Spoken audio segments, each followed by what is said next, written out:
Welcome to the Target Corporation First Quarter Earnings Release Conference Call. During the presentation, all participants will be in a listen-only mode. Afterwards, we will invite you to participate in a question-and-answer session. At the close of prepared remarks, we will open the queue for Q&A session. At that time, if you have a question, you will need to press star 1 on your telephone. As a reminder, this conference is being recorded Wednesday, May 21st, 2025. I would now like to turn the conference over to Mr. John Hulbert, Vice President, Investor Relations. Please go ahead, sir. Good morning, everyone, and thank you for joining us on our First Quarter 2025 Earnings Conference Call. On the line with me today are Brian Cornell, Chair and Chief Executive Officer, Rick Gomez, Chief Commercial Officer, Michael Fidelki, Chief Operating Officer, and Jim Lee, Chief Financial Officer. In a few minutes, Brian, Rick, Michael, and Jim will provide their insights on our first quarter performance, along with their outlook and priorities for the remainder of the year. Following their remarks, we'll open the phone lines for a question-and-answer session. This morning, we're joined on this conference call by investors and others who are listening to our comments via webcast. Following the call, Jim and I will be available to answer your follow-up questions. And finally, as a reminder, any forward-looking statements that we make this morning are subject to risks and uncertainties, including those described in this morning's earnings press release and in our most recently filed 10-K. Also in these remarks, we refer to non-GAAP financial measures, including adjusted earnings per share. Reconciliations of all non-GAAP numbers to the most directly comparable GAAP number are included in this morning's press release, which is posted on our Investor Relations website. With that, I'll turn it over to Brian for his thoughts on the quarter and his priorities for the remainder of the year. Brian? Thanks, John, and good morning, everyone. As I begin today, I want to pause and thank our team. Throughout the quarter, the Target team of more than 400,000 employees across the country stayed focused on what's most important: serving our guests, supporting each other, and delivering trend, style, convenience, and value. At Target, our roadmap for growth serves as a guide for bringing the best of our brand to life each day. This includes our assortment of on-trend, affordable products and an experience that prioritizes ease, convenience, and a personal touch with every interaction, all at an incredible value. These are the things that make Target, Target, and we remain confident that our strategy will allow us to continue bringing joy to millions of American families while, importantly, paving the way for long-term, profitable growth. In the first quarter, our team and our business faced an exceptionally challenging environment that affected our performance with declines in both traffic and sales, most notably in our discretionary categories. For several years now, we've seen pressure in our discretionary businesses as spending adjusted down from elevated levels during the pandemic and then moved further away in the face of historically high inflation in needs-based categories. On top of those ongoing challenges, we faced several additional headwinds this quarter, including 5 consecutive months of declining consumer confidence, uncertainty regarding the impact of potential tariffs, and the reaction to the updates we shared on belonging in January. While we believe each of these factors played a role in our first quarter performance, we can't reliably estimate the impact of each one separately. I want to be clear that we're not satisfied with this performance, and we're moving with urgency to navigate through this period of volatility. Throughout our operations, we're focused on consistency and reliability, with an emphasis on retail fundamentals, and delivering a superior guest experience that features newness, differentiation, and value. For the summer season, we're offering more than 10,000 new items, starting at just $1. In the popular Bullseye's Playground, we will continue offering items at $1, $3, and $5. And we're expanding this assortment to include beauty items, as well as trending snacks and beverages. And by July, we'll shift to the critical back-to-school and college season, standing tall for value as we focus on supporting families during key life moments. We're also finding new ways to move faster and operate differently, given that uncertainty and the pace of change are higher than ever. This morning, we announced the formation of an Enterprise Acceleration Office, which Michael will be leading, as well as several organizational changes to bring even more clarity and speed to how we operate and advance our strategy across the company. As I said in this morning's announcement, this effort goes beyond improving efficiency, with a focus on greater adaptability, innovation, resilience, and ultimately, growth. Based on his expertise and the insights he's gained for more than 20 years at this company, Michael is the perfect leader for this work. As you'll hear from Rick, the merchandising team has been working tirelessly to mitigate the impact of tariffs. And the difficulty level has been incredibly high, given the magnitude of the rates we're facing and a high degree of uncertainty on how these rates and impacted categories might evolve. As a company that aims to deliver great products and outstanding value, we're focused on supporting American families as they manage their budgets. We have many levers to use in mitigating the impact of tariffs, and price is the very last resort. Our strategy is to remain price competitive by leveraging the capabilities, long-standing relationships, and the scale that set us apart from many of our retail peers. For example, we're fortunate to have a sourcing team with decades of experience and strong partnerships with our global suppliers. As we're engaging in contingency planning with those vendor partners, we're moving thoughtfully and contemplating a wide range of potential scenarios. And we're building our plans to preserve maximum flexibility while protecting our business in the face of massive potential costs. At the same time, we remain committed to supporting this year's investment plans in support of our long-term growth.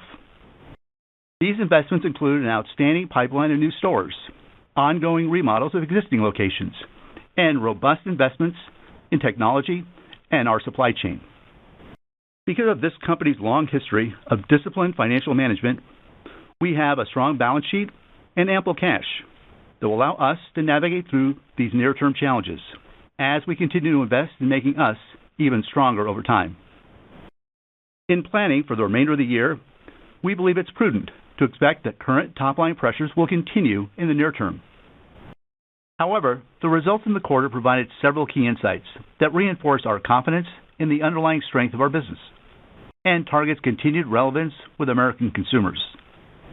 Among those high points, we saw mid-single-digit growth in our first-party digital business this quarter, led by 36% growth in same-day delivery, powered by Target Circle 360.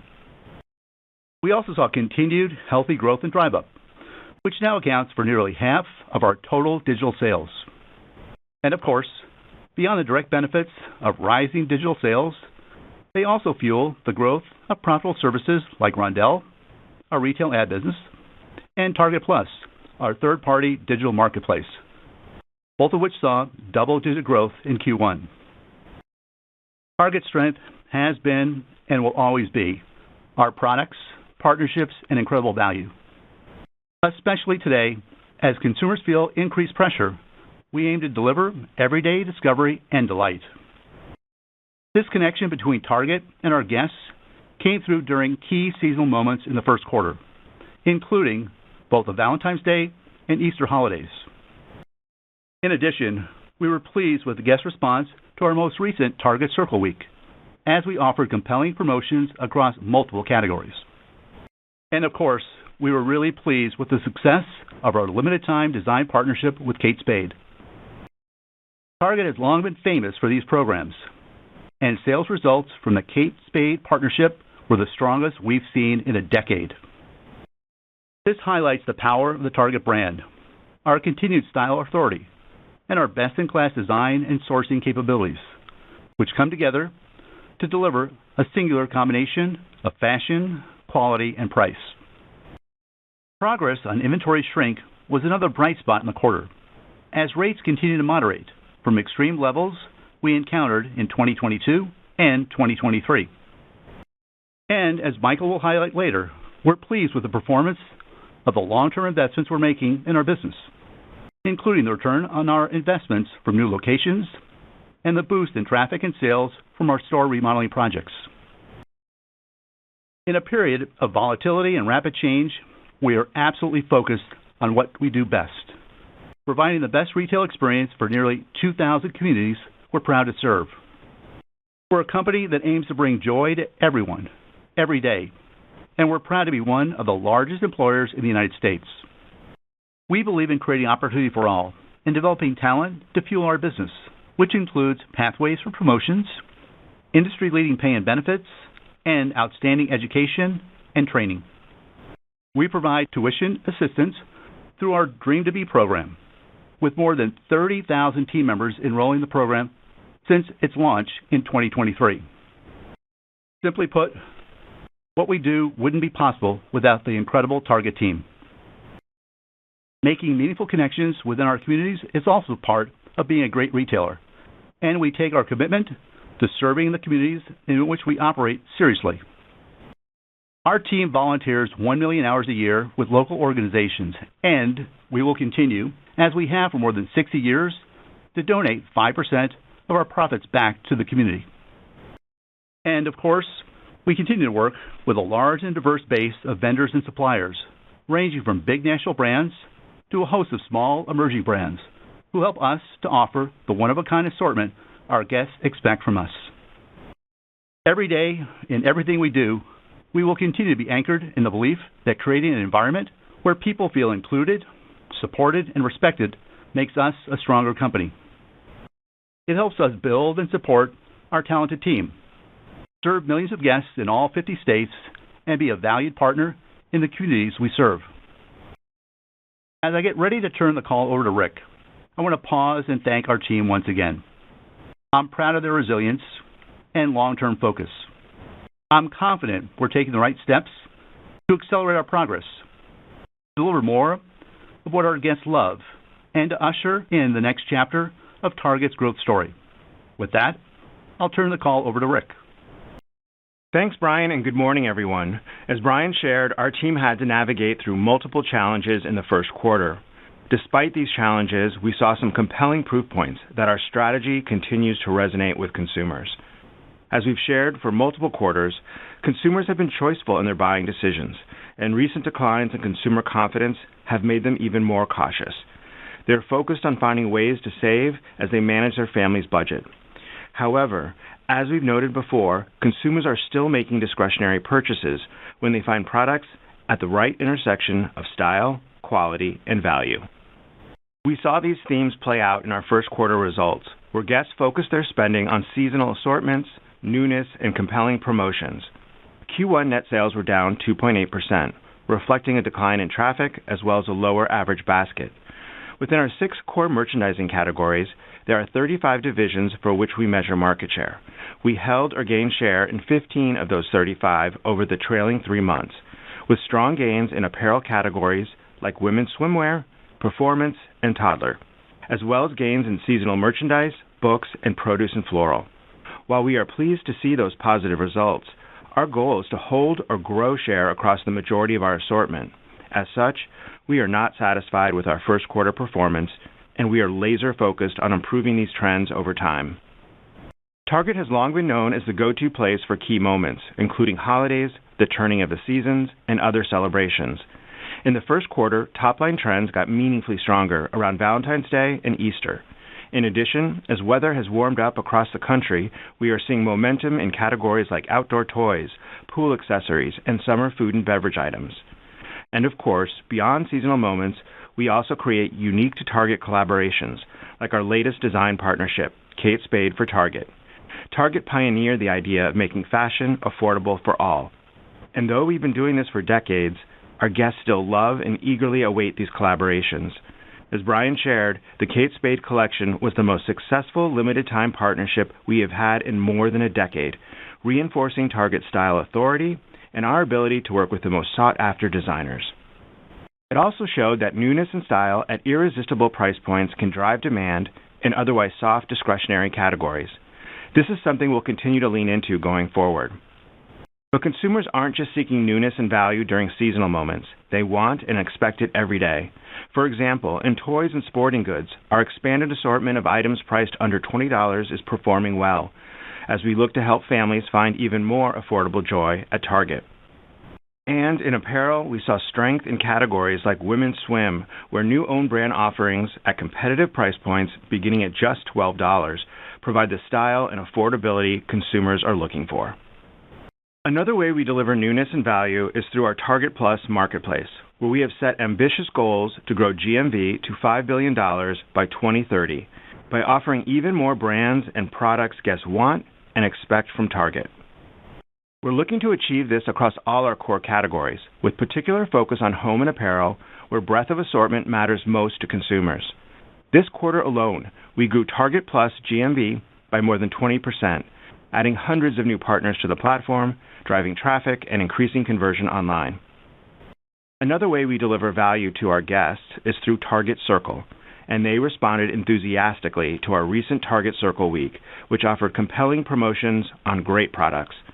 Beyond the short-term traffic and sales benefit, these events help position Target as a value player at a time when that's more important than ever.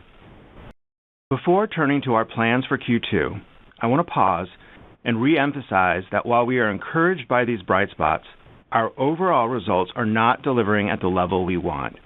We have work to do, and our teams are aligned and committed to improving our performance and returning this company to growth over time.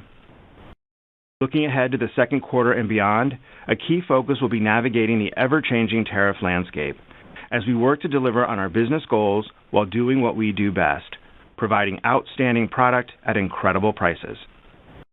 Our teams have been hard at work to minimize tariff headwinds through multiple strategies, including negotiating with our vendor partners, reevaluating assortment decisions, changing country of production where we are able, adjusting order timing, and where necessary, adjusting prices.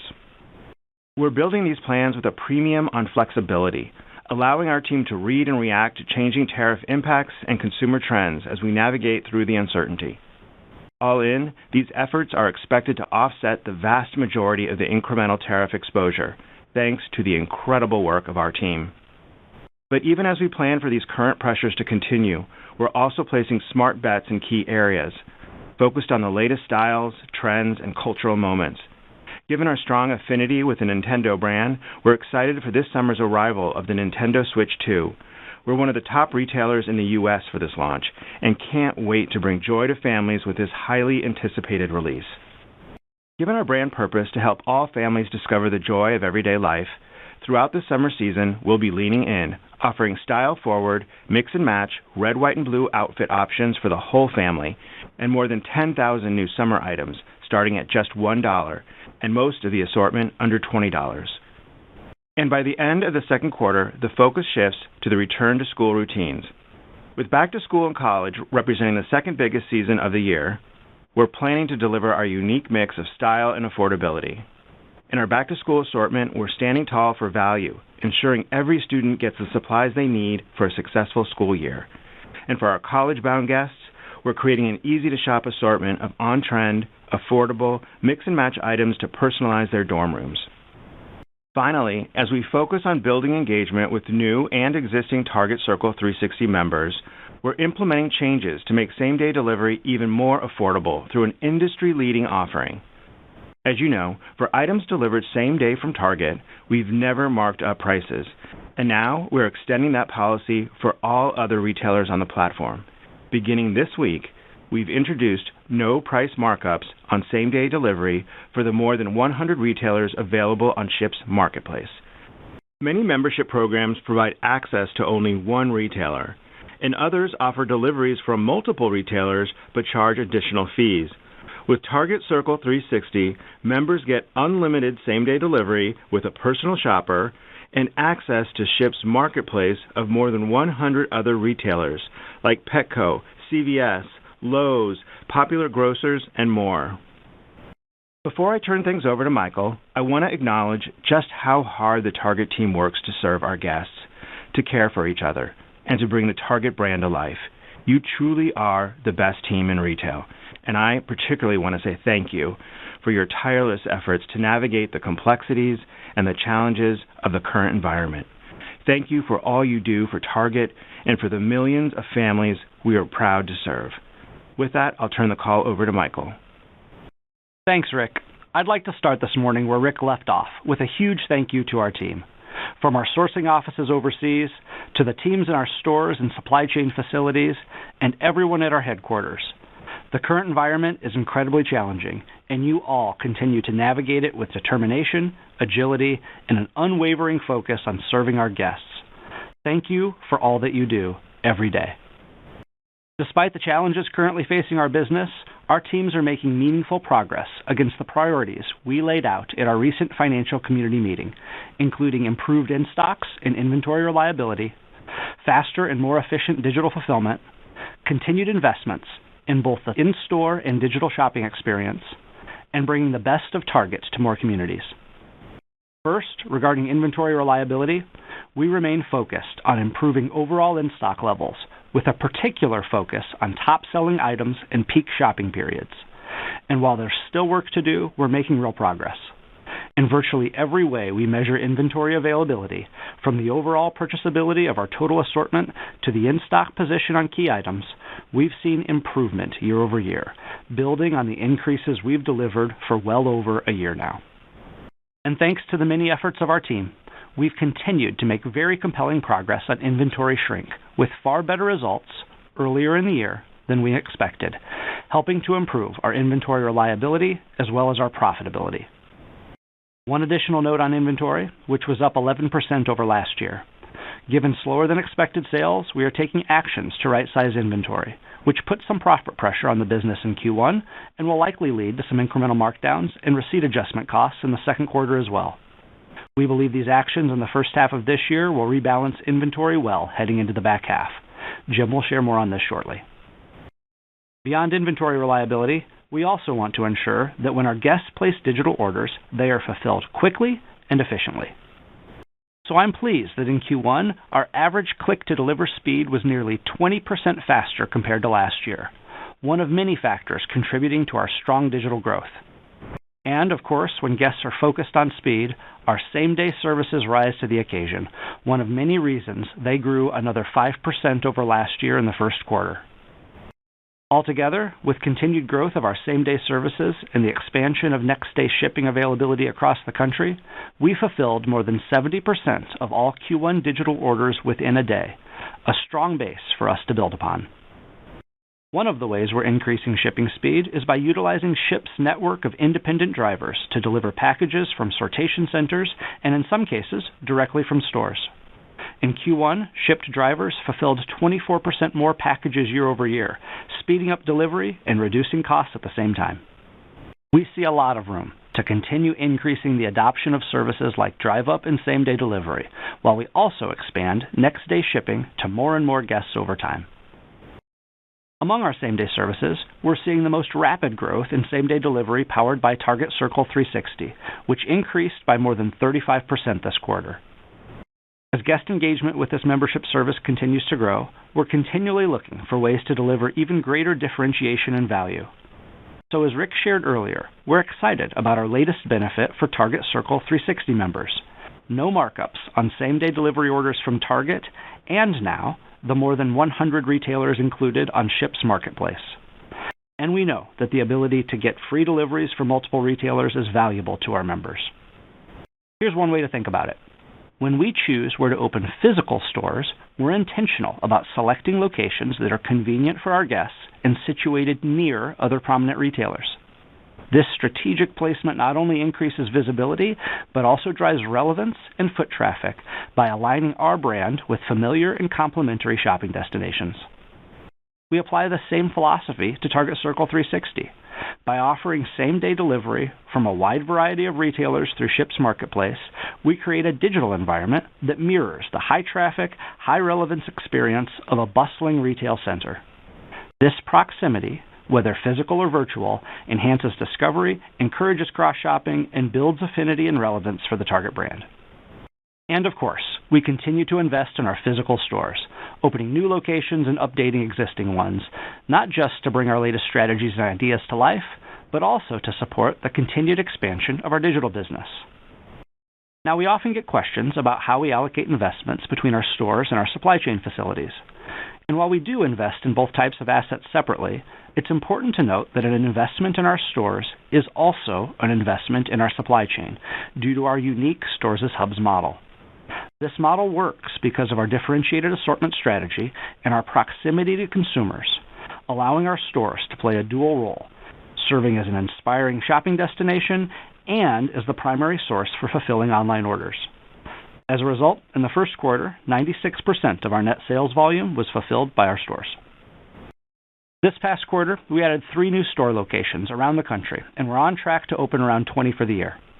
Additionally, given the strong returns on investment we see, we've launched another wave of store remodel projects this spring. In fact, for the store remodels we've completed in recent years, we've seen strong comp lifts following the completion of these projects of 2 to 4% in the year following a remodel, and a nearly 3% incremental lift in year 2 as well. Another indication that our guests love newness, including in the store shopping experience. And in both our new and existing locations, our store teams want to provide a warm, friendly, and helpful experience on every guest visit. It's why we're encouraged to see increasing Net Promoter Scores on top of already high ratings, on metrics including the ability to find products, overall wait time at checkout, and interactions with our team both while shopping and at our check lanes. But as I said at our financial community meeting, and I'll say again this morning, we won't confuse progress with potential. We have work to do. And as we announced earlier this morning, we're taking action to return our business to growth with greater speed and intention. As you heard from Brian, I'll be leading a newly created acceleration office for the enterprise, aimed at removing friction and enabling the team to make faster decisions in support of our growth. To be clear, we still firmly believe in our differentiated strategy, but in today's environment, we need to become more agile and move with greater speed. Through this office, I'll partner with leaders across the organization to more boldly embrace and harness the power of technology and AI beyond what we are already deploying. As a natural extension of our roadmap for growth, our priority will be enabling more efficient and cost-effective ways to work. But this work goes beyond improving efficiency and includes finding ways to use assets more effectively and more intentionally prioritizing the work of our team, allowing them to move faster than we have in the past. For example, we have some compelling technology projects in flight that will modernize and streamline core inventory management and allocation processes. Our aim is to move them forward with pace. I'll have far more details to share over time, but for now, I want to emphasize that our team is fully committed to this work so we can more quickly deliver on the long-term aspirations we have for our business. So as I get ready to turn the call over to Jim, I want to reiterate a point I made a few months ago and again this morning. We are pleased with the progress we've made in support of the long-term growth we know we can achieve, but we know we can do more, faster. And there's no shortage of urgency and passion from this team to return to growth and solidify our position as a leader in American retail. With that, I'll turn the call over to Jim.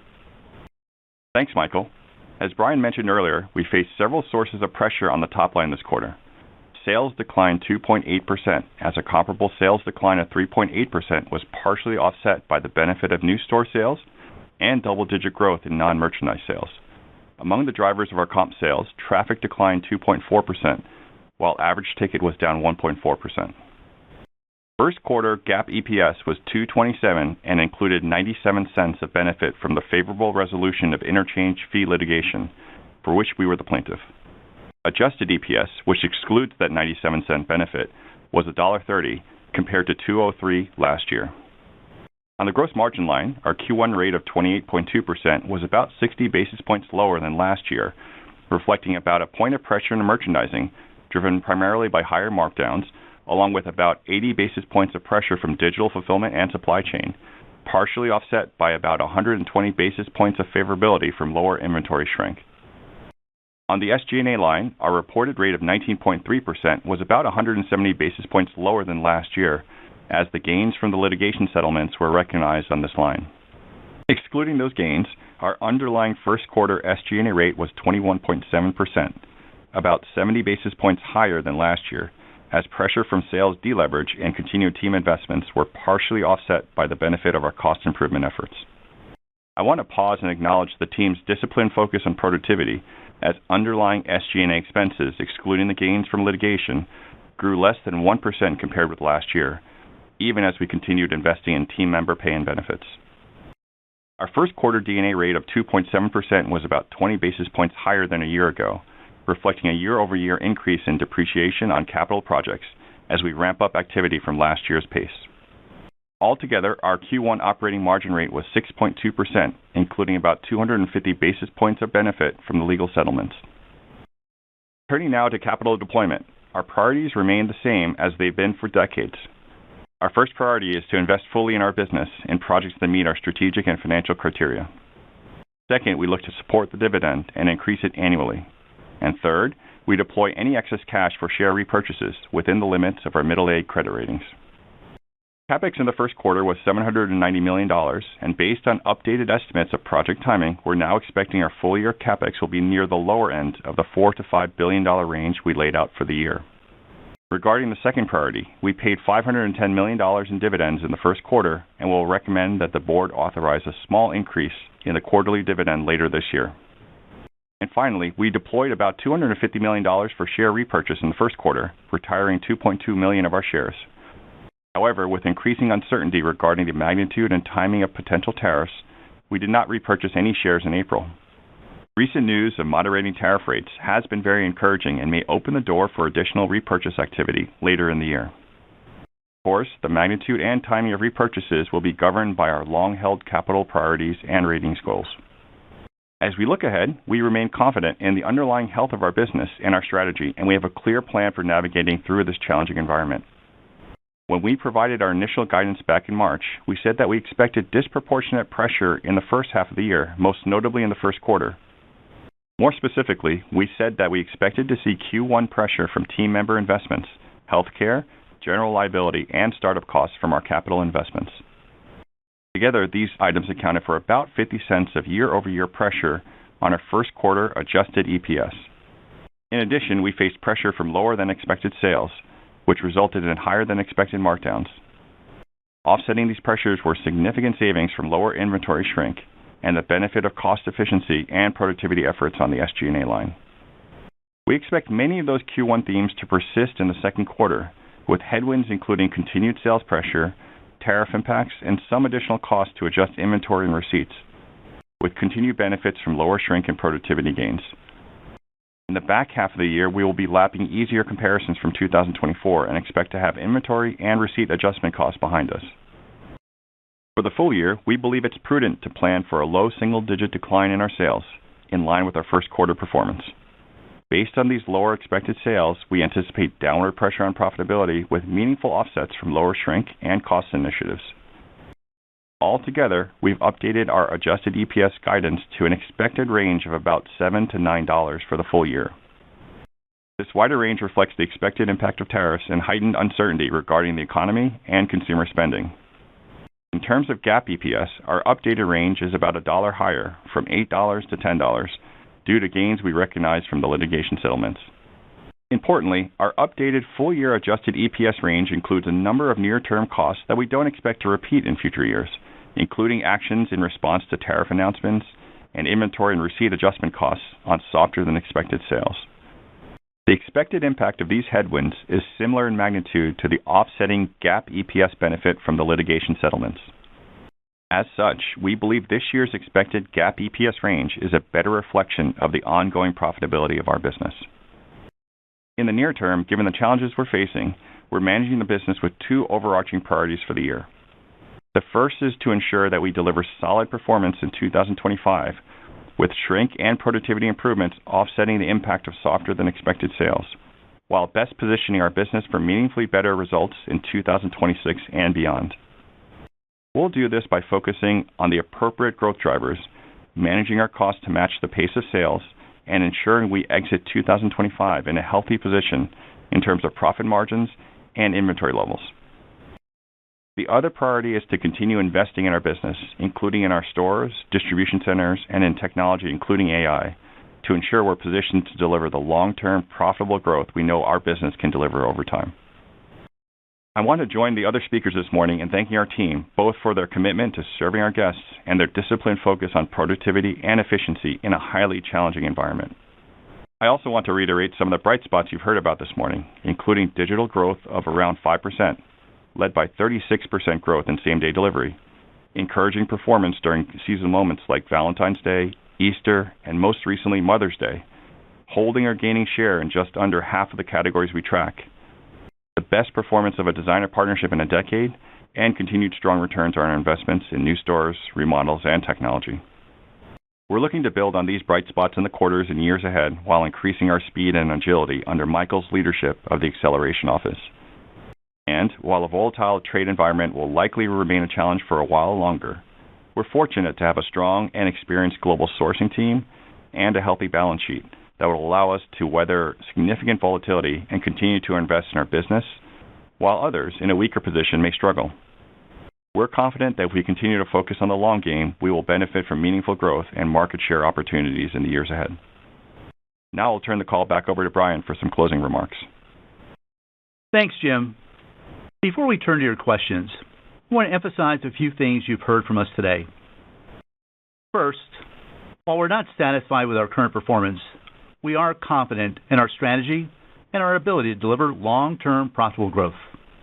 By bringing together our cross-category mix of national brands, own brands, and unique partnerships, with an experience that prioritizes ease, value, and a personal touch, we are delivering the everyday discovery and delight that makes Target, Target, while modernizing our approach for today's consumer.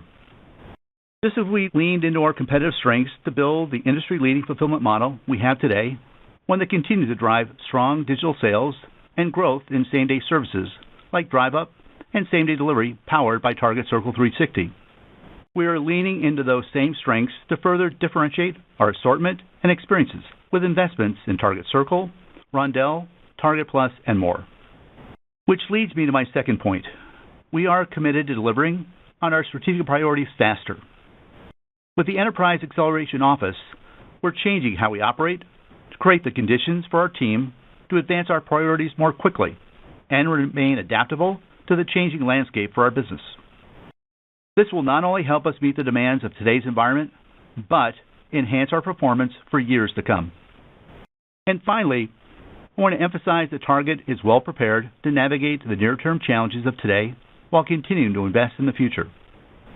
We are in the fortunate position of having the scale, relationships, and balance sheet to weather uncertainty with a focus on delivering value to our guests.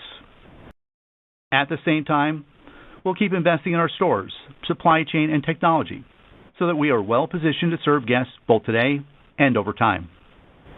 And our unwavering commitment to bringing joy to everyone every day will continue to guide everything we do. All of this is possible because of our team, and I appreciate all they've done and continue to do to support our guests and each other. So today, even as I'm not satisfied with our Q1 results, I'm confident in our strategy, the actions we're taking to accelerate that strategy, and the ability of our team to move our business forward and emerge a stronger company than before. With that, we'll open up the line for Q&A. Now, Rick, Michael, Jim, and I will be happy to take your questions. Thank you. We will now begin the question and answer session. To ask a question, please press star followed by 1. To withdraw your request, press star 2. Our first question will come from Christopher Horvers with JP Morgan. Your line is open. Thanks. Thanks, and good morning to everybody. So my first question is a little bit on the guidance. Is your expectation that comps turn positive in the back half or by the fourth quarter? And on the gross margin line, will the inventory adjustment cost essentially be behind you, such that in the back half, the shrink tailwinds and advertising and so forth will allow gross margin to be up? Thank you. Jim, go ahead. Yeah, sure, Chris. On the comps, as I indicated, we expect to have low single-digit declines for the balance of the year, and that would include Q4. And as Michael mentioned on the call, the inventory and receipt adjustment costs we expect to occur mostly in the first half of the year, and then we'll get through that by the second half of the year. Got you. And then on the shrink line, that 120, it seems like that would suggest you're pretty close to getting back to 2019 in terms of recapturing all the shrink. Is that 120 a good number to think about for the rest of the year, or was this was there a catch-up adjustment that happened in the first quarter that doesn't persist into the balance of the year? Thank you. Chris, you got that right. I think there's an element of catch-up as we do the store counts that gets to the 120 basis points of shrink upside. For the balance of the year, you can expect that we'll recover the vast majority of the shrink that we saw, the headwinds we saw over the last couple of years. And I guess any quantification of what that is? As you recall, we've tried to claw back 120 basis points of headwinds. We clawed back about 40 last year, and we look like we'll recover the vast majority of that, of the balance. Got it. Have a great rest of spring. Thank you. Thanks, Chris. Thank you. Our next question comes from Kate McShane with Goldman Sachs. Your line is open. Hi, good morning. Thanks for taking our question. I wanted to ask about tariffs. Rick mentioned that your efforts are expected to offset the vast majority of the incremental tariff exposure. But can you talk a little bit more about how you're going about that and what your view is on prices in the back half and any demand elasticity? And when it comes to what we see in the stores for holiday, would you expect it to look much different versus previous years? Rick, you want to provide some color on tariffs? Sure, I'd be happy to. And I think I'd start by saying, as we think through and navigate tariffs, the first thing that we're committing to is to deliver high-quality product at affordable prices, and that really is our North Star.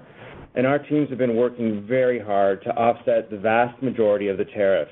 And we're doing that are able to do that because of Target's size and scale, our multi-category business, which gives us flexibility, the productive partnerships that we have built with our vendors and suppliers, and then our best-in-class global sourcing team has put us in a good position to be able to navigate these tariffs. Now, the strategies that the teams are employing as we speak include diversifying the country of production. Half of what we sell comes from the U.S., but beyond that, we have the most control of where we produce when it comes to our own brands. And with our own brands, we have been on a multi-year journey to diversify countries of production. So going back to 2017, we were 60% coming out of China. We've brought that down to 30%, and we are well on our way to be less than 25% by the end of next year. We are expanding into new countries, Asia, as well as the Western Hemisphere, but I think it's important to note that we're also exploring opportunities here in the U.S. The other strategy that the team's employing is evolving our assortment. We talked a little bit about this in the prepared comments, but Bullseye's Playground, I think, is a great example. It's at the front of the store. It's the section where guests come in and they look to discover fun, seasonal, low-priced items, and we have made a commitment to keep those at $1, $3, and $5. It's important to the brand, but it's important to the guest. So to do that, we've evolved the assortment, and we brought in some new trending beauty items, and we've also brought in some new seasonal food and beverage items. And the last point I would say is we are partnering very closely with our vendors and our suppliers to ensure that we are able to provide the best value that we can for the consumer. So through all those strategies, we feel that we can offset the vast majority of the tariff impact. Kate, I almost build on several of Rick's comments. I think we all know the tariff environment right now is still very uncertain, and we're certainly working and looking for greater clarity around trade agreements and what the long-term tariff rates will be. But I want to recognize the work that Rick's team has done, Michael's team, Jim's team, in an environment where you can imagine lots of scenario planning, but with a focus on delivering what's best for our consumer in this environment, making sure we leverage our multi-category portfolio, our own brands, the experience of our sourcing team, and making sure that we're delivering newness and value and remaining price competitive in an environment that's rapidly changing. So we'll continue to provide updates as we go forward, as we mitigate through the tariff uncertainty. But I think the teams have done a tremendous job in making sure we start with the consumer, we continue to deliver great product, great value, and remain price competitive in this environment. Thank you. Thank you. Our next question comes from Rupesh Parikh with Oppenheimer. Your line is open. Good morning, and thanks for taking my question. So I just wanted to go back to in-store comp trends. So as you look forward, what are some of the key efforts, tactics to help drive stronger traffic and in-store trends? And then, as you look at your business today, how do you feel about your price gaps and price positioning? I'm happy to start. And Rupesh, as we sit here today, and you heard this from Michael, you heard this from Rick, we start with a focus on good retail fundamentals. We've got to make sure in this environment we are consistent, we're reliable. That's code for making sure we're in stock every time you shop. We've got to make sure we provide a great in-store experience. And that starts with great assortments, great newness, and great value. And we've got to be really laser focused on providing a great in-store experience every time our guests shop. So Michael, Rick, their entire teams, we are focused on this each and every day. But it starts with great retail fundamentals, making sure we're focused on managing inventory effectively, continue to provide the great service our guests are looking for. But it's that combination, as Rick talked about. We've got to make sure style, trend, fashion, that Target magic is something we lead with, and we complement that with great essentials, great food and beverage, and great execution each and every day. Yeah, I mean, just to build on that a little bit, Brian, we have said that we weren't happy with our performance in the first quarter, but there were some bright spots. And when we saw that we brought style and trend and high-quality product at an affordable price, the consumer responded. And we saw that with Kate Spade and delivering the biggest designer collaboration that we've had in over a decade. We also saw that when it came to Valentine's Day, Easter, and more recently Mother's Day, that Target continues to be the go-to destination for seasons. So we're excited for our plans for Q2 because we're going to take those learnings and we're going to lean into that and drive traffic and sales in the second quarter. We are going to celebrate 100 days of summer from Memorial Day all the way to Labor Day. We're going to be launching 10,000 new items starting at $1 with the majority under $20. We're going to be sharing our take on Americana done the Target way, red, white, and blue for the whole apparel, for the whole family. That looks terrific. We'll have in-store events every Saturday in June, and we're going to have increases in summer media to drive traffic to those events and to drive traffic to the store and to our site. And then, of course, we've got a couple really big launches this summer that we're excited about. The first will be Nintendo Switch 2, and based on the pre-orders, there's a ton of excitement for this, and we plan to be the retail destination for all things Nintendo Switch. And then the other big launch that we have is Champion. And Champion is really the epitome of Target. It's stylish sportswear for the whole family at really affordable prices. And we think that's going to be a big hit with the consumer as well. So we're taking the learnings from Q1 and we're leaning in big time in Q2 to drive traffic and to drive improved performance. I might just build on that a little bit as well to emphasize the point Brian started with. Those fundamentals matter. I mean, we know some of what makes the Target experience special is a great in-store experience. And the team navigated a lot of challenges in the first quarter, but amidst that tough backdrop, we made progress on some of the goals that we set out at our financial community meeting. In virtually every way we measure in-stocks, we're stronger this year than we were last year. We look really closely at what our guests are telling us they're seeing in terms of experience, and we saw some nice steps forward in the measures we use from a Net Promoter Score perspective to see progress there. And then we're laying good foundation that'll serve us well in the balance of this year and beyond in places where we're getting faster with shipping. That 20% increase year over year in our click-to-deliver speed, that's going to be a benefit our guests are going to see for months and months to come. And so a huge thanks to the team for making that progress. We said at the start of the year we had some work to do to get to a higher bar on some of those fundamentals. And we took a nice step forward in the first quarter, and we're not done.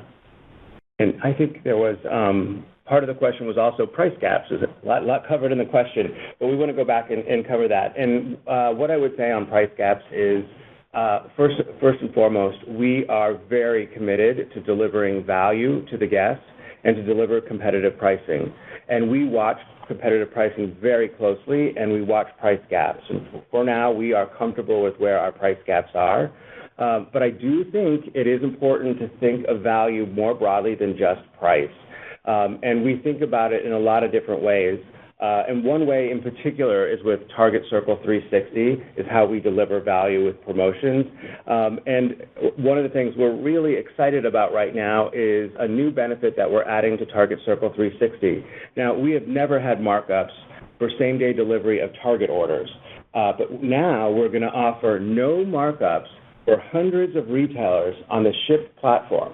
This is going to offer incredible value as well as ease and convenience for our members.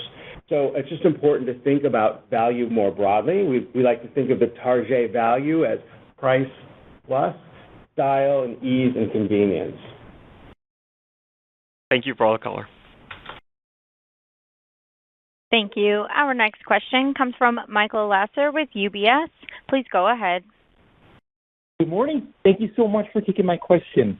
In order to address some of the challenges, it seems necessary in order to diagnose the problem.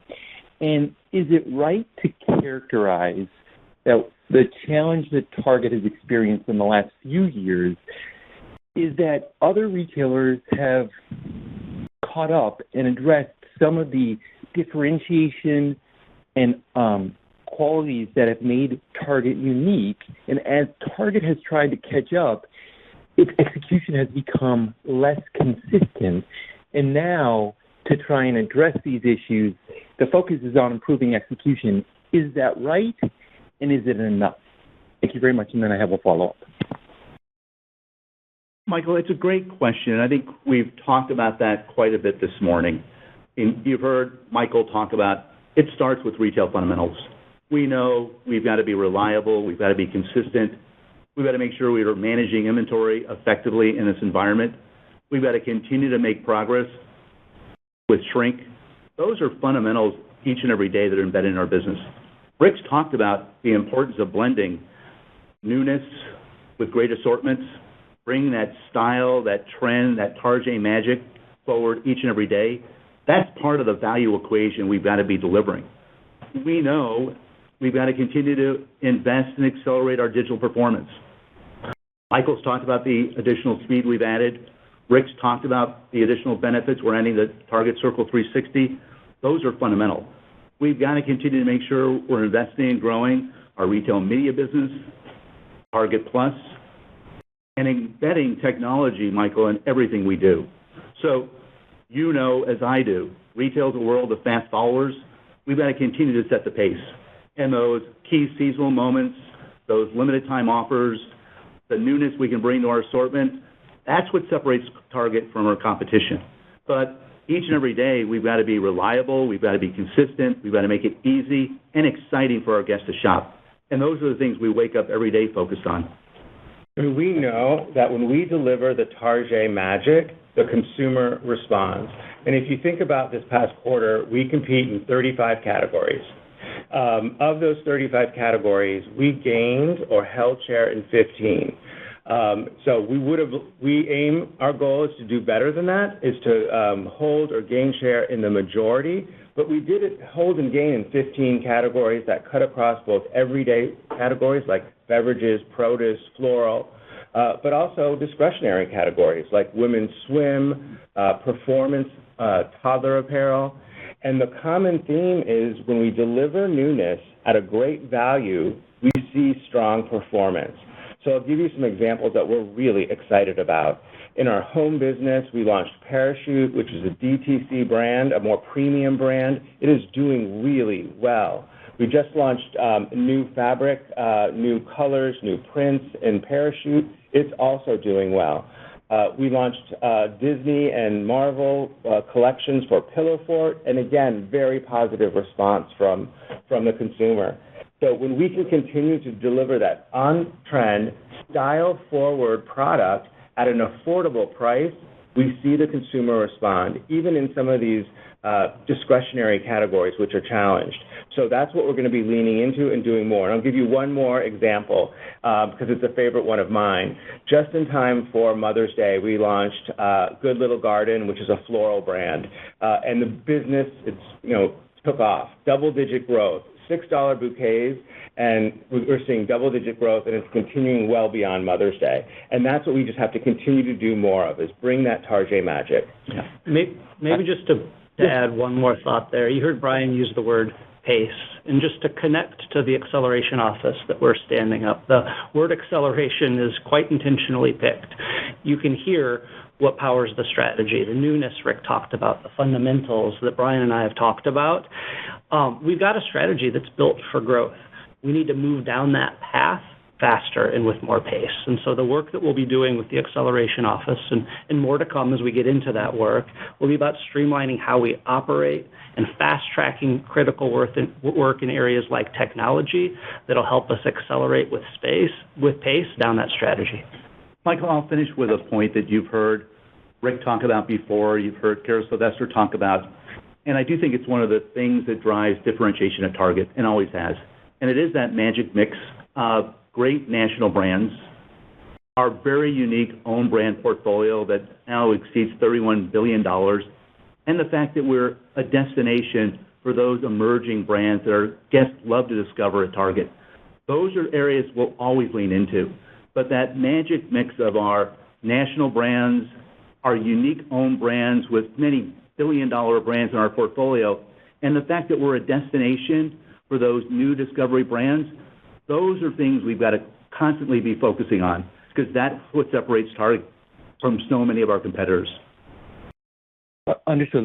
If I could just add one quick follow-up question. The big debate on the heels of your result this morning is whether Target properly de-risked the outlook for the remainder of the year. It seems like the message is we just straight-lined what happened in the first quarter to the rest of the year, but the environment may not be as favorable as it was in the rest of the year, and there may be more investment necessary over the next couple of quarters. So how would you frame the downside, or at least the potential that the guidance has sufficiently been de-risked? Thank you very much. Michael, it's Jim here. I think you framed it up correct. And, despite, as we look at the balance of the year, we have taken a cautious outlook for our sales outlook as we look at low single-digit declines for balance of the year. But the headwinds, the tailwinds we're seeing from shrink and productivity and what we'll expect to see from the Enterprise Acceleration Office and just moving faster is going to give us the oxygen to ensure that we continue to invest behind our brands and invest in our capital priorities as well. Operator, we have time for one last question this morning. Thank you. Our last question comes from Edward Kelly with Wells Fargo. Your line is open. Yeah, hi, good morning. Thank you for taking my question. I wanted to follow up on guidance and tariffs, and I just want to make sure that we're clear on what's in the guidance. Are you saying that $7 to $9 includes the 30% tariff on China, that most of the offset can take place without pricing, and that your confidence in hitting that target, that guidance is very high? I think what we're trying to do is just make sure we properly understand and assess the risk related to pricing and elasticities and any potential markdowns if you need to take greater pricing action. And it's a broad-based question, but I'll start and then Jim can certainly add some additional color. As we sit here today, we have been certainly contemplating the impact of tariffs on our business, and the current tariff rates are built into the scenarios we've been working with. We've been looking about inventory management over the balance of the year, how we'll play pricing and promotion. That's all bundled into our current guidance. And I think we've taken a very conservative approach as we think about inventory management, how we're going to price and promote in this environment. But obviously there's still lots of uncertainty, but the wide range of our guidance for the full year, I think, gives us the flexibility to make sure that we can take the actions that are built into our plan. And to build on that, the range of $7 to $9 includes both uncertainty around consumer confidence and on discretionary in particular, and potential impacts from tariffs. We have been playing, as Rick mentioned in detail, we've been ensuring we're really agile and flexible across a range of scenarios on tariffs, and we feel pretty comfortable that we can mitigate the vast majority of those impacts across a sort of a wide range of those outcomes. Right. Operator, that concludes our first quarter call. I appreciate everyone joining us today, and we look forward to talking to you in the coming weeks.